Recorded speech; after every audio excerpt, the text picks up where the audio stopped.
Cornwall's finest psychedelic stoner rock band, Cybernetic Witch Cult's third album, Absurdum Ad Nauseam, sees the trio focusing and honing in on key sonic elements to elevate their own unique perception and create a heavier experience for the listeners, without losing the progressive and 70s influences the band are well known for. The songs on Absurdum Ad Nauseam reflect on troubling times in the world, notably climate change, and it will be released on December 6, 2019. Now, often touted as one of the stars of the British rock and metal scene, those unfamiliar with Cybernetic Witch Cult have been missing out. And they've been missing out for far too long, but they now have the chance to correct that with the release of their brand new album, Absurdum Ad Nauseam.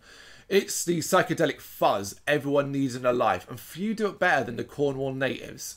The question is, does Absurdum Ad Nauseam stack up when held against the band's earlier work?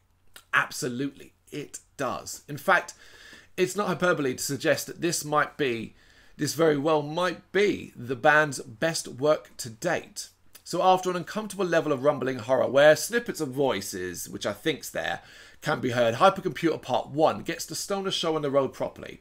Here several questions come up. What's more entrancing? The echo of the bass, the sticky fuzz that is covering the guitars, the hypnotic drum beat, or the delectable vocals? Put them all together and what we have is a track that could be telling you to go throw yourself off a cliff, and you'd do it happily.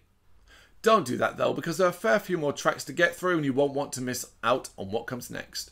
That next is Cro-Magnon and sees the riffs dropping to doom levels of heavy before the tempo picks back up for a wild and energetic performance. This is stoner metal to dance to, and Cybernetic Witch Cult are leading.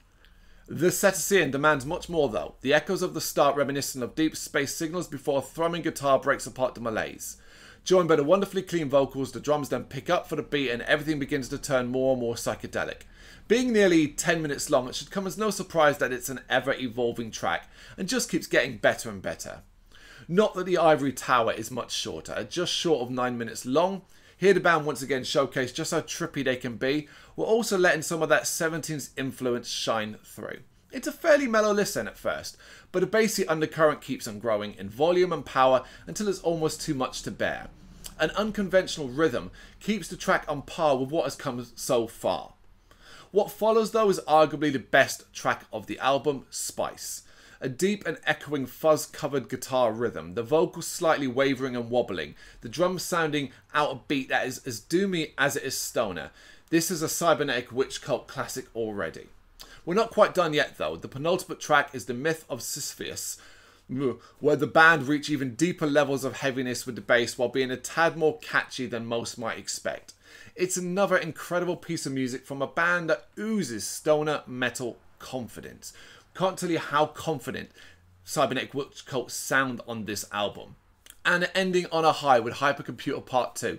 There's no big changes to the formula set out here, and that's actually a damn good thing. Mellow vocals playing off at differing levels of testing and tearjerking guitar riffs and melodies. It's a wonderfully morose effort, leading to a faster guitar solo and 70s rock infused finish.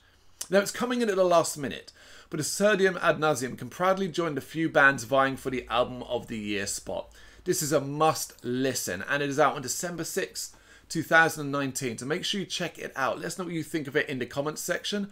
Thank you for watching. Hit that like and subscribe button.